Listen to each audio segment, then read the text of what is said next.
దేవుని నామమునకు మహిమ కలుగును గాక. Heavenly life ministries global prayer tower ఆధ్వర్యంలో జరుగుతున్న ఉదయకాలపు స్తుతి ఆరాధన కూడికకు మిమ్మల్ని అందరినీ ప్రేమపూర్వకంగా ఆహ్వానిస్తున్నాను. దేవుని మహాకృపను బట్టి 6 నెలలు కాపాడబడి 2026 సంవత్సరంలో జూలై నెలలో మొదటి పరిశుద్ధ దినలోకి దేవుడు మనలను తోడుకొని వచ్చాడు. ఆయన కృపల కొరకై ఆయనకు కృతజ్ఞతాస్తుతులు చెల్లిస్తున్నాను. దినం వెంబడి మరొక దినంలోకి మనం ప్రవేశించాలంటే కదా, మన శక్తి, మన భక్తి మనదేమీ లేదండి. కేవలం దేవుని కృపను బట్టి ఈ దినము ఉదయకాలము మనము సజీవులుగా ప్రాణప్రాప్తులుగా ఎంచబడ్డాం కదా. ఆయన కృప మరి మన మీద యుగ యుగములు నిలుచును. ఆయన నీతి పిల్ల పిల్ల తరమును నిలుచునంటే మనలను, మన కుటుంబాలను, మన బిడ్డలను అందరినీ కూడా ప్రభు మరి సజీవుల లెక్కలో ఉంచాడు. క్షేమం ఇచ్చాడు, భద్రపరిచాడు, కాపాడుతున్నాడు. ఆరోగ్యం ఇచ్చాడు, ఆయుష్ ఇచ్చాడు. పోషించి సంరక్షించి మన జీవితాలను ముందుకు కొనసాగింప చేస్తున్నాడు. దేవాది దేవునికే లెక్కింపలేని కృతజ్ఞతాస్తుతులు చెల్లిస్తున్నాను. పరిశుద్ధ దినపు, పునరుద్ధానపు దినపు, ఆదివారపు దినపు ఆశీర్వాదాలు మన మీద, మన కుటుంబాల మీద దేవుడు సర్వ సమృద్ధిగా కుమ్మరించును కాక. ఆమేన్. మొదటి యోహాను పత్రిక 3వ అధ్యాయములో నుంచి మనము ధ్యానిస్తున్నాము. లోకంలో మరి 2 రకాలైన వ్యక్తులు ఉన్నారు. ఒకరు కయీను వంటి దుష్టులు, హేబేలు వంటి నీతిమంతులు. యేసు రక్తంలో కడగబడిన మనమందరం కూడా నీతిమంతులుగా తీర్చబడ్డాము. క్రీస్తు బిడలమని చెప్పుకుంటేనే ఇలాగున మరి గొర్రెల చర్మం వేసుకున్న తోడేళ్లులాగా మరి సొంత తమ్ముణ్ణే హత్య చేసేటువంటి అంత క్రూరత్వంలో, అంత దుష్టత్వంలో, అంత ద్వేషములో మరి లోకం ఉన్నట్లుగా మనము గమనించగలము. పుట్టుకతోనే పాపపు స్వభావంతో పుట్టిన మానవులు ఎదిగే క్రమంలో తల్లిదండ్రుల చేత సరైన విధంగా పెంచబడకపోవటం వల్ల వారు అదే విపరీత బుద్ధులలో ఎదుగుతున్నారు. వారిలో మరి ఆ యొక్క పాపానికి సంబంధించిన బీజము, ఆ ద్వేషానికి సంబంధించిన బీజము మరి అది ఇంకా మరి మొలకెత్తుతూ అది అభివృద్ధి చెందుతూ చివరికి అది వినాశనానికి దారి తీసే వారి విధంగా వారి ప్రవర్తన ఉంటా ఉన్నది. వారి జీవితాలకు వారే మరి బాధ్యతలుగా అయిపోతున్నారు. మరి ఇట్టి విధంగా బాధ్యులుగా అయిపోతా ఉన్నారు. మరి ఆ కంటిన్యూషన్ లో యోహాను భక్తుడు ఇలాగున సెలవిస్తున్నాడు.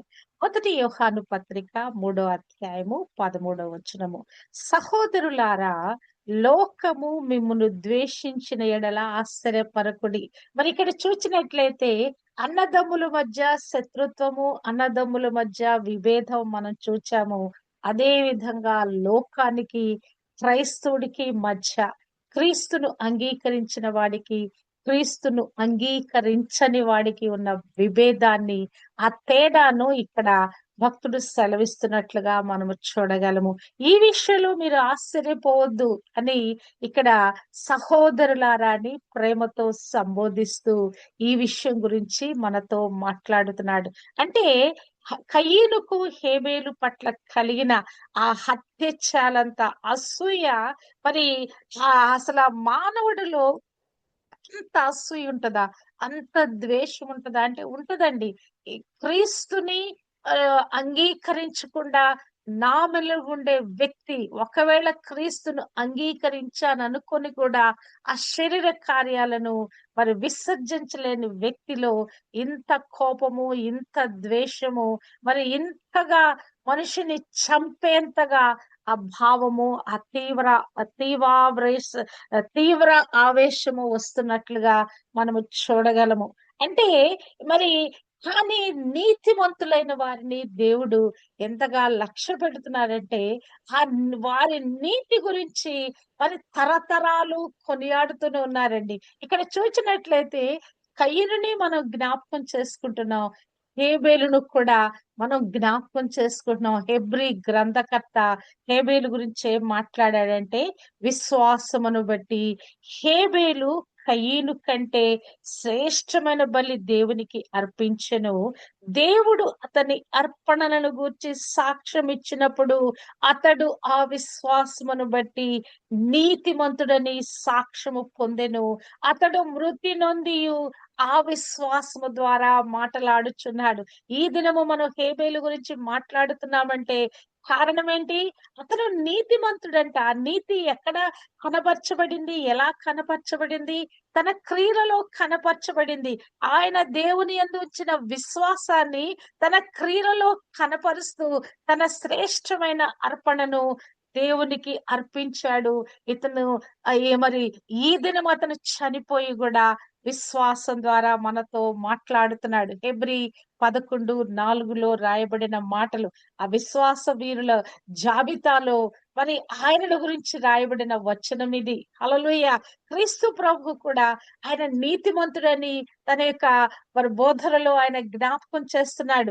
23 అధ్యాయము 35 వచనము మత్తయి సువార్తలో చూస్తే, నీతిమంతుడైన హేబేలు రక్తము మొదలుకొని అని అక్కడ మాట్లాడుతున్నాడు. బరకీయ కుమారుడైన జకరియా వరకు ఎంతమంది రక్తము కార్చారో వారందరినీ కూడా జ్ఞాపకం చేసుకుంటూ, ఇక్కడ హేబేలు కార్చిన రక్తము కూడా నీతితో కూడిన రక్తము. ఆయన నీతిమంతుడని మరి ప్రభు కూడా సాక్ష్యం ఇస్తున్నాడు. అంటే మరి ఇది ఈ యొక్క ద్వేషము గాని, భక్తి గాని ఇది యాదృచ్ఛికంగా జరిగే విషయాలు కాదండి. ఇవన్నీ కూడా మరి వారి వారి జీవితాన్ని, వారి ప్రవర్తనను వారు డెవలప్ చేసుకునే విధానం అది. వ్యక్తిత్వ వికాసం అనేది ఎవరికి వారు డెవలప్ చేసుకునేది కదా! ఎవరికి వారు మన సెల్ఫ్‌గా మన యొక్క ఆత్మీయ జీవితాన్ని, లేకుంటే ఒక మంచి క్రమశిక్షణతో కూడిన జీవితాన్ని మనకు మనమే పెంపొందింప చేసుకుంటాం. పెద్దవాళ్ళు చెప్తారు కదా! అన్నీ కూడా మనకు బోధించబడతాయి కదా! అయినను వ్యక్తిత్వ వికాసము, సెల్ఫ్ డిసిప్లిన్ అనేది మనకు మనమే చేసుకోవాలి. దేవుని యందల భక్తి జీవితము, విశ్వాస జీవితాన్ని కూడా మనకు మనమే మన భక్తి జీవితాన్ని సాధకం చేసుకోబద్దులమైనాం. ఎక్కడ మనలో వ్యతిరేకమైన ఆ శరీర కార్యము పొడసూపుతుందో అప్పుడే దాని విషయంలో మనం ప్రార్థించి దేవుని కృప కొరకు వేడుకొని దాన్ని విసర్జించబద్దులమైనాం. కోపం వస్తది. ఆ కోపము క్రోధంగా మారకుండా సాయంకాలం వరకి ఆ కోపము మరి ఇంకా ఎక్కువ కాకుండా అంతటితోది ఆగిపోవాలి. సూర్యుడు అస్తమించు వరకు మీ కోపము నిలిచి ఉండకూడదు. అప్పుడు అదేమవుద్ది? పాపంగా మార్చబడుద్ది. కనుక ఇద్దరు వ్యక్తులను మన ఎదుట చూపించి పాపము, ద్వేషము మరి దానికి మూల కారణం ఏంటి? అసూయ అనే దాన్ని మనము ఎలాగున నిగ్రహించుకొని ఎలాగున విసర్జించాలో అది ఎలా సాధ్యమవుద్దంటే ప్రేమతోనే సాధ్యమవుద్దని మరి ఇక్కడ భక్తుడు సెలవిస్తున్నట్లుగా మనము చూడగలము. ఇక్కడ ఈ వచనములో ఆయన సహోదరులారా అని సంబోధిస్తా ఉన్నాడు. అంటే మనము దేవుని కుటుంబానికి సంబంధించిన వారము. ఒకే కుటుంబంలో ఉన్న అన్నదమ్ములము, అక్క చెల్లెలము, సహోదర సహోదరులము అని సంభవిస్తున్నాడు. అంటే క్రీస్తులో మనము ఉమ్మడి గుర్తింపు కలిగి ఉన్నాము. దేవుని కుటుంబానికి సంబంధించిన వారము. దత్తత తీసుకొనబడిన వారము కదా! రోమీయులకు రాసిన పత్రిక 8వ అధ్యాయంలో మరి అక్కడ మీరు దత్తపుత్రులని రాయబడి ఉంటది. హెబ్రీయులకు రాసిన పత్రిక 2వ అధ్యాయము 11, 12లో చూస్తే గనక పరిశుద్ధపరచు వారికిని, పరిశుద్ధపరచబడు వారికిని ఒక్కటే మూలము. అందుచేత ఈ హేతువు చేత వారిని సహోదరులని పిలుచుటకు ఆయన సిగ్గుపడక నీ నామమును నా సహోదరులకు ప్రచురపరుతును, సమాజము మధ్య నీ కీర్తిని గానము చేతును అనెను. క్రీస్తు ప్రభు గురించి చెప్పబడిన మాటల సందర్భంలో పరిశుద్ధపరచబడు వారికిని, పరిశుద్ధపరచు వారికిని, పరిశుద్ధపరిచేది ఎవరు? క్రీస్తు, క్రీస్తు రక్తము, ఆత్మదేవుడు, పరిశుద్ధపరచబడేది ఎవరు? మనము. మనమందరము ఒకటే. అంటే క్రీస్తుతో పాటుగా మనము దేవుని కుటుంబ వారసులమైనాము, దత్తపుత్రులమైనాము. ఆయనకు మనము సహోదరులమైనాము. అంతేకాదు మనమందరం కూడా క్రీస్తు శరీరములో ఒక్కటైన వారమై ఉన్నాము. ఎఫెసీ 4:4లో చూస్తే శరీరం ఒక్కటే, ఆత్మ ఒక్కటే, ఆ ప్రకారమే మీ పిలుపు విషయమై ఒక్కటే నిరీక్షణ యందుండుటకు పిలువబడుతుంది కదా. మనకు గుంపుగా మనం ఉండొచ్చు కానీ, ఒక చిన్న సంఘంగా మనం ఉండొచ్చేమో కానీ, మనమందరం ఎవరండి? ఒకే పానము, ఒకే మరి ఆ యొక్క శరీరము, రక్తాన్ని మరి పాలి భాగస్థులు అవటానికి పార్టేక్ చేయటానికి మనం పిలువబడిన వారమై ఉన్నాం. ఆత్మ, శరీరము ఒక్కటే. మన పిలుపు విషయం కూడా ఒక్కటే నిరీక్షణ ఉండటానికి మనము పిలువబడిన వారము. మరి ఎలాగున మనము ఈ ఈ యొక్క కుటుంబంలో మనము చేర్చబడ్డాము? ప్రేమ ద్వారా. ఈ ప్రేమను బట్టే మనం ఆయన పిల్లలుగా, ఆయన సహోదరులుగా, ఆయన శిష్యులుగా పరిగణించబడుతున్నాము.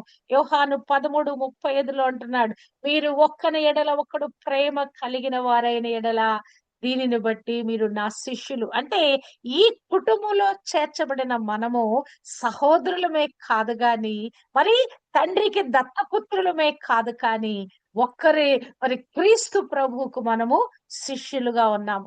మరి మనల్ని ఏం చేస్తా ఉంది? లోకం ఏం చేస్తా ఉంది? ద్వేషిస్తా ఉన్నది కదా. క్రైస్తవులనే వారిని ద్వేషము కదా. రోజు రోజుకి ఆ నార్త్ ఇండియాలో చూస్తే అసలు ఆ పర్సిక్యూషన్ రిలీఫ్ వాళ్ళు నాకు ప్రతిదినము ఆ ప్రేయర్ రిక్వెస్ట్లు పెడతారండి. అసలు ఒక్క రోజు దాటి ఇంకొక రోజులోకి ఎన్ని సంఘటనలో చెప్పొద్దు. నిన్న మరి ఒక వార్త హైలైట్ అయింది. 300 చిల్లర కుటుంబాలు మరి వెనక్కి వెళ్ళిపోతున్నాయంట. ఘర్ వాపసి వెళ్ళిపోతున్నాయంట. అంటే వారిని ఎంతగా హింస పెట్టకపోతే, ఎంతగా శ్రమ పెట్టకపోతే అన్ని కుటుంబాలు తిరిగి వెళ్తున్నాయి. వాళ్ళకి నీరందటం లేదు, నిత్యావసరాలు లేవు, వెలివేయబడిన స్థితిలో ఉన్నారు. వాళ్ళకి ఇక తప్పటం లేదు. ఇక లోపల లోపల క్రీస్తుని అనుకోవాలి తప్పితే, బయట బాహాటంగా క్రీస్తు నామాన్ని ఉచ్చరించడానికి వారికి వీలు కాని పరిస్థితి. వారిని అంతగా దిగ్బంధన చేసి వారిని తిరిగి మరి లోకంలోకి లాక్కొని వస్తున్నారు. ఎంతగానో ద్వేషించబడి, ఎంతగానో దూషించబడి, ఎంతగానో తీవ్రంగా హింస పెట్టబడి తిరిగి వాళ్ళు మరి ఆ ఘర్ వాపసి అని వెనక్కి వెళ్ళిపోతా ఉన్నారు. వారి హృదయాలలో అయితే సుతారము ఇష్టము లేదు, కానీ తమ పిల్లలు సఫర్ అవుతున్నారు కదా. ఎంతగానో మన పెద్దవాళ్ళు మరి సఫర్ అవుతున్నారు. ఆ సఫరింగ్స్ చూడలేక వారు ఆ ఊరు వాళ్ళందరూ కూడా ఆ యొక్క నిర్ణయము తీసుకొని ఉన్నారు. చూడండి, లోకము క్రీస్తును ఎంత ద్వేషిస్తుందో, క్రీస్తు ప్రజలను ఎంతగా హింసించుచున్నదో చూడండి. ఆల్రెడీ మనకి మాటలన్నీ ముందుగానే హెచ్చరిక చేయబడినాయండి. లేకపోతే మన మీద వచ్చే శ్రమలు తట్టుకోవాలంటే మరి ఈ యొక్క హెచ్చరికలు లేకుంటే ఈ యొక్క బలపరిచే మాటలు మనకు లేకపోతే మనము ముందు భవిష్యత్తులో ఏం జరగబోతుందో మనకు తెలియదు.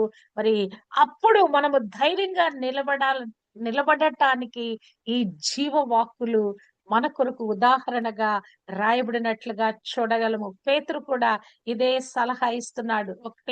ఒకటో పేతురు 4:12లో, ప్రియులారా, మిమ్మల్ని శోధించుటకు మీకు కలుగుచున్న అగ్ని వంటి మహాశ్రమను గూర్చి మీకేదో ఒక వింత సంభవించినట్లు ఆశ్చర్యపడకుడి. ఇట్లా మీకు శ్రమలు వస్తున్నాయంటే అదేమి ఆశ్చర్యం కాదు. అది వింత కాదది. ముందుగానే మరి శ్రమలు పొందిన ఒక వ్యక్తి ఉన్నాడు. మనకు ముందున్నాడు. మరి ఆ నీతిమంతుడైన హేబేలు మొదలుకొని పరకీయ కుమారుడైన జకరియా వరకు అతను ఎక్కడ చంపబడ్డాడు?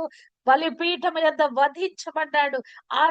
అటువంటి శ్రమలే మనకు కూడా కలుగుతున్నాయి కనుక, ఈ అగ్ని వంటి శ్రమలు మన జీవితంలో రాబోతున్నాయి కాబట్టి మీరు ఆశ్చర్యపోకుండాని చెప్తున్నాడు. క్రీస్తు ప్రభు అంటాడు, మీకు సమాధానము కలుగునట్లు ఈ మాటలు మీతో చెప్పుచున్నాను. లోకములో మీకు శ్రమ కలుగును, అయినను ధైర్యము తెచ్చుకొనుడి అంటున్నాడు. అంటే మనము ఈ యొక్క క్రైస్తవ యాత్రలో ఈ ద్వేషించబడే స్థితిలో మనము నిబ్బరంగా ఉండాలండి. స్టాండర్డ్ అయి ఉండాలి. స్థిరత్వంతో నిలిచి ఉండాలి. తొట్టిల్లటానికి వీలు లేదు. పౌలు కూడా రాస్తున్నాడు, దేవుని రాజ్యములో మనం ప్రవేశించాలంటే అనేకమైన శ్రమలు సహించాల్సిందే.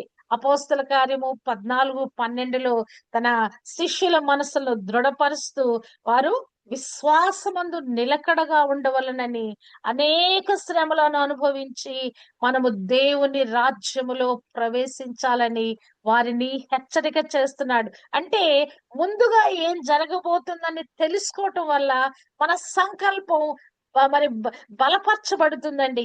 నాకే ఎందుకు ఈ శ్రమలు అని ప్రశ్నించే దానికి బదులుగా క్రీస్తు శ్రమ పడ్డాడు, మనము కూడా ఆ శ్రమలలో పాలి భాగస్థులమనే ఆ నిబ్బరమైన స్థితి మనకు కలుగుతుంది. అంటే లోకము దేవునికి వ్యతిరేకంగా మరి వ్యవస్థీకరింపబడిన పతనమైన వ్యవస్థ అండి కదా. లోకం మిమ్మల్ని ద్వేషిస్తే మొదట నన్ను ద్వేషించింది అని మీరు జ్ఞాపకం చేసుకోండి అని ప్రభు చెప్తాడు ముందుగానే. మరి యోహాను 15:18-19లో చూస్తే, లోకము మిమ్మల్ని ద్వేషించిన ఎడల ముందుగానే నన్ను ద్వేషించడని మీరు ఎరుగుదురు. మీరు లోక సంబంధులైన ఎడల లోకము తన వారిని స్నేహించును, అయితే మీరు లోక సంబంధులు కారు. నేను మిమ్మును లోకములో నుండి ఏర్పరచుకొంటిని, అందుచేతనే లోకము మిమ్మును ద్వేషించుచున్నది.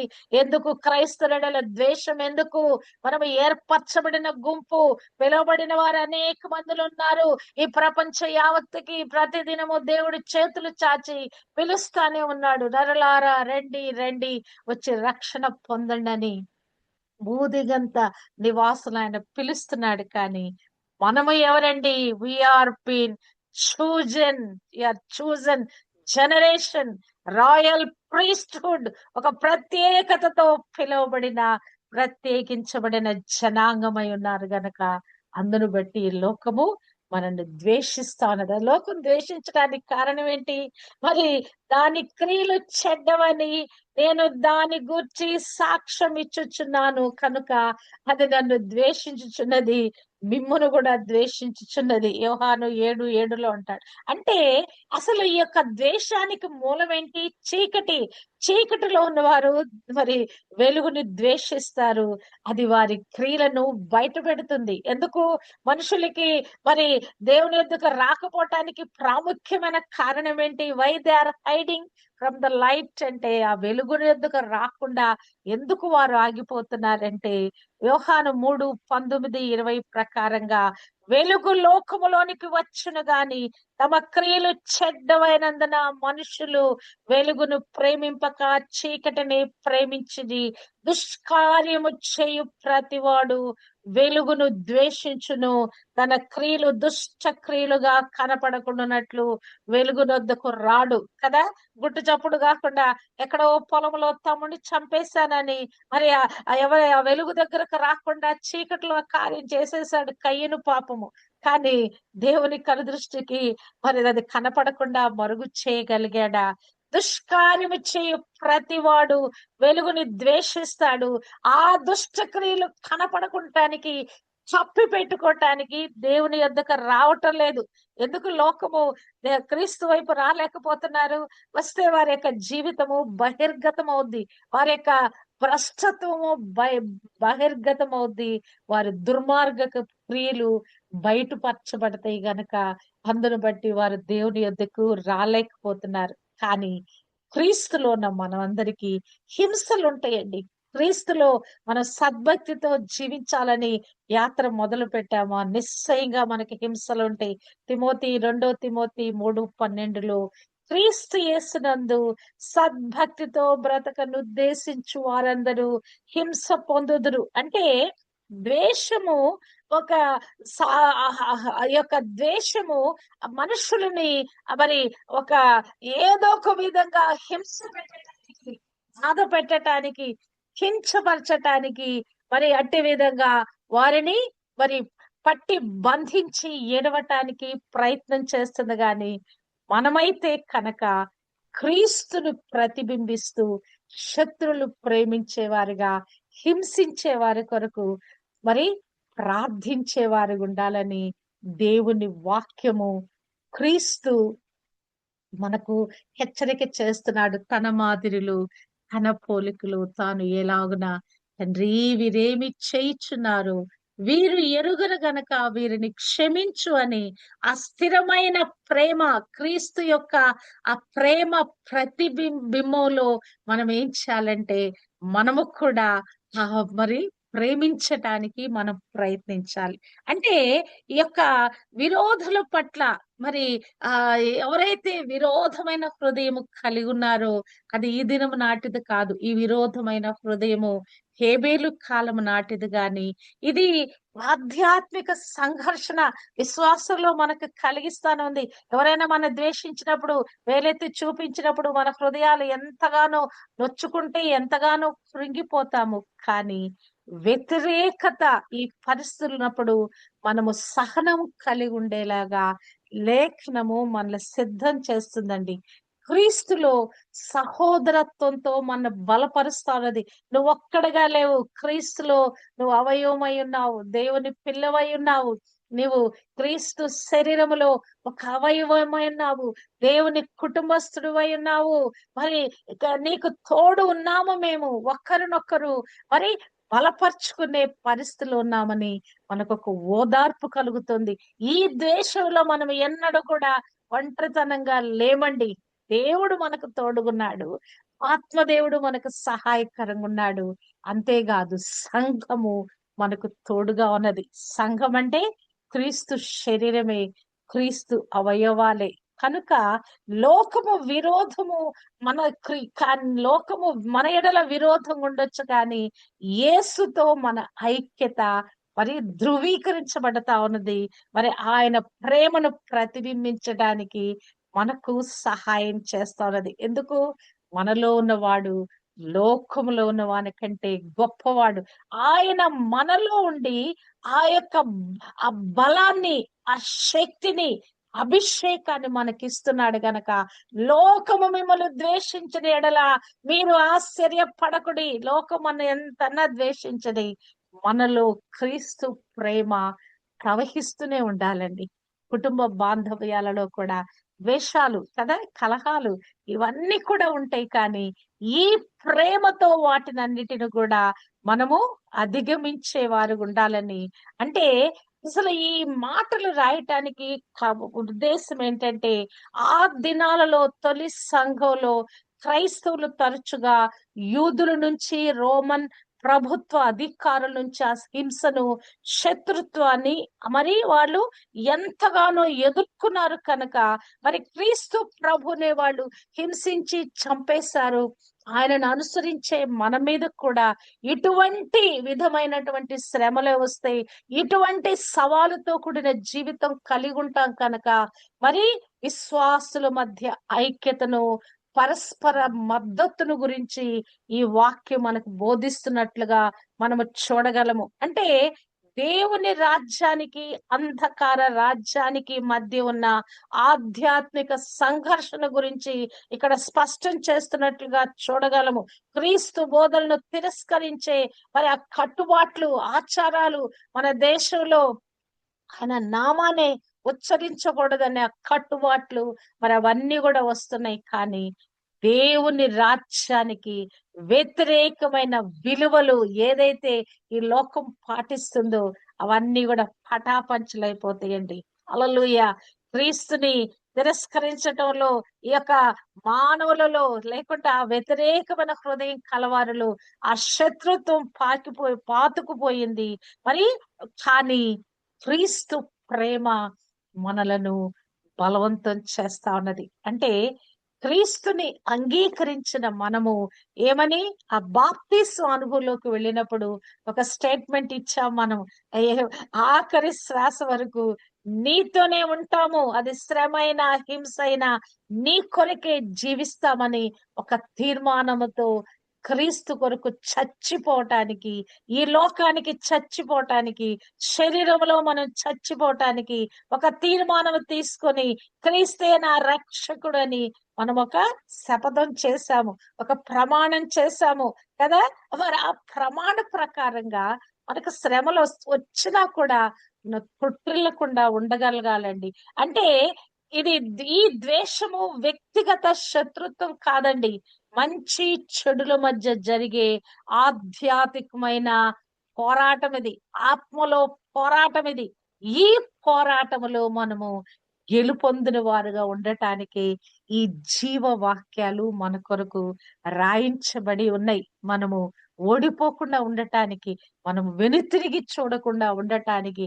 అది శ్రమైనా కదా, రోమా 8:31 అనుకుంటా, శ్రమైనా, కరువైనా, హింసైనా, ఖడ్గమైన ఏదైనా క్రీస్తు ప్రేమ నుండి నన్ను ఎడబాపునా అంటే ఆ ప్రేమ మన ఎంతగా ఆయనలో లీనం చేయాలంటే, అది ఎంత విపత్కర పరిస్థితి అయినా, ఎంతగా ద్వేషించబడిన పరిస్థితి అయినా ప్రభు కొరకే మనము నిలదొక్కుని నిలబడాలి. అదే మరి ఇక్కడ యోహాను మన బలోపేతం చేస్తూ ఈ మాటలు మాట్లాడుతున్నాడు. లోకం అంటే లోక నివాసులు, అందులోను దుష్టులైన వారు, వారు పరిశుద్ధులను ద్వేషిస్తారు. మరి ఆ ద్వేషించడానికి ఎటువంటి న్యాయమైన కారణం లేదు. వారు లోకం నుండి మరి వేరుగా చేయబడిన, మరి లోకస్తులుగా జీవించే ఆ జీవితం నుండి సపరేట్ చేయబడిన మనని మరి వారు వేలెత్తి చూపిస్తూ మరి మనని క్యాప్చర్ చేయటానికి చూస్తున్నారు. ఆది నుండి అదే ఉన్నది. మరి నీతిమంతులని చంపే పరిస్థితి అనాది కాలంలోనే ఈ మానవుడి లోకంలో పుట్టినప్పటి నుంచే ఉన్నది. అది స్త్రీ సంతానానికి, సర్ప సంతానానికి మధ్య కలిగిన వైరం అది. ప్రారంభము నుంచి క్రీస్తు ఉదయించి తన ఈ యొక్క రక్షణ ప్రణాళికను జరిగించేంత వరకు కూడా వాడు విజృంభిస్తూనే వచ్చాడు. క్రీస్తు వచ్చి దాని తలను చితక తొక్కిన తర్వాత కూడా వాడు ఇంకా తోక జాడిస్తా ఉన్నాడు కదా. మరి ఆ యొక్క ఇష్మాయేలు ఆత్మానుసారంగా పుట్టిన ఇస్సాకును, శరీరానుసారంగా పుట్టిన ఇష్మాయేలు కూడా హింస పెట్టాడు. అంటే ఈ యొక్క లోకములో ఈ రెండు వ్యతిరేకతలు, ద్వేషము, ప్రేమ అనేది నాది కాలములో నుంచే ఈ లోకంలో మరి కొనసాగుతూనే ఉంది. మరి హేబేలు, కయ్యను, హేబేలు, ఇష్మాయేలు, ఇస్సాకు, అప్పటి నుంచి కూడా క్రీస్తు ప్రభు ఆయనను అనుసరించిన శిష్యులు, అపోస్తలులు కదా, పూర్వకాలమందు నుండి ఆ ప్రవక్తలు హింసింపబడుతూనే ఉన్నారు. నాకు కూడా ఈ యొక్క హింసలు మరి ఏమి ఎక్కువైనవి కాదు. మనము కూడా హింసింపబడాలి, దేవుని రాజ్యం వెళ్ళాలంటే శ్రమ పడాల్సిందేనని పౌలు చేసిన హెచ్చరికను కూడా మనము ధ్యానించాము. కనుక ఈ శ్రమలన్నిటిలో మరి ఆ ఆ క్రూరత్వంతో కూడిన ఆ యొక్క మనుషుల ప్రవర్తనను బట్టి మనము మనల్ని ద్వేషిస్తే మనమేమి ఆశ్చర్యపోవద్దు. కానీ మరి దేవుడు ఒక సంఘంగా మనం ఏర్పరిచాడు గనక మరి ఆ సంఘం ఎదుట పాతాళ లోక ద్వారములు నిలువనేరవు కనుక, అందుకే మీరు సంఘముగా కూడుకునుట మానుకొనకుడి. మరి అందుకే ఐక్యతతో క్రైస్తవులు కలిసి రావాలండి. డినామినేషన్ బ్యారియర్స్ లేకుండా క్రైస్తవులందరూ కూడా సంఘటితమైతే తప్ప, ప్రార్థనలో ఆత్మలో ఐక్యపరచబడితే తప్ప ఈ దుష్టుడైన సాతానును మనము ఎదిరించలేము. ఒంటి కట్టె ఆరిపోద్ది. ఇది 2, 3 మరి ఇంక అనేకమైన కట్టెలు కలిసి వచ్చినప్పుడు ఆ మంటను ఆర్పటం వల్ల కాదండి. ఎన్ని నీళ్లు పోసినా అది రాజుతూనే ఉంటది. అట్టి విధంగా క్రైస్తవులందరూ ఏకతాటికి వచ్చుదురు గాక. లోకము ఏదైతే ద్వేషము మన మీద కుమ్మరిస్తా ఉన్నదో ఆ ద్వేషాన్ని సహించి, భరించి మరి దేవుని కొరకు స్థిర చిత్తంలో నిలబడాలంటే, ఈ శ్రమలన్నీ ఎదుర్కోవాలంటే, మనము అందరం కలిసికట్టుగా మనం జీవించినప్పుడే దుష్టుని యొక్క బలాన్ని మనము విరగగొట్టగలము కదా! ఒక యుద్ధానికి వెళ్ళేటప్పుడు కదా! ఒక స్ట్రాటజీ కలిగుండాలి. అవతల వాడి సైన్యం ఎంతుంది, మన సైన్యము ఎంతుందని మనం చూచుకున్నప్పుడు ఆ యుద్ధ రంగంలో మనము మరి గెలుపొందుతాం. మనము కూడా ఆత్మీయ యుద్ధ రంగంలో ఉన్నాం. ఎవరికి వారు వ్యక్తిగతంగా సర్వాంగ కవచము ధరించిన వారమై, ఒక్కొక్క సైనికుడుగా మనము నిలబడి, మరి మనలో మన కుటుంబాలలో ఉన్న ప్రతి ఒక్కరిని, మన సంఘాలలో ఉన్న ప్రతి ఒక్కరిని ఒక్కొక్క సైనికుడిగా మనం సిద్ధపరచగలిగితే, మనమందరము గూడా గొప్ప సైన్య సమూహంగా చేయబడి, ఆకాశమందున్న ఈ దురాత్మల సమూహాన్ని మనము ఛేదిస్తూ, లోకంలో ద్వేషానికి కారణమైన వారందరిని కూడా ఎదిరించి, వారి ద్వేషాన్ని తట్టుకొని, క్రీస్తుకు సహోదరులుగా, తండ్రికి పిల్లలుగా, ఆయన కుటుంబంలో చేర్చబడిన వారుగా, ఆయన కొరకే జీవిస్తూ, చివరి శ్వాస వరకు మరి ఆయననే కలిగుండటానికి, ఆయన కొరకే జీవించటానికి, ఈ ద్వేషాలను వీటన్నిటిని జయించిన వారమై, క్రీస్తు ప్రేమ చేత జయించిన వారమై, స్థిర చిత్తులమై ఆయనలోనే కొనసాగటానికి దేవుడు తన కృప మనకు అనుగ్రహింప చేయును గాక. ఆమేన్.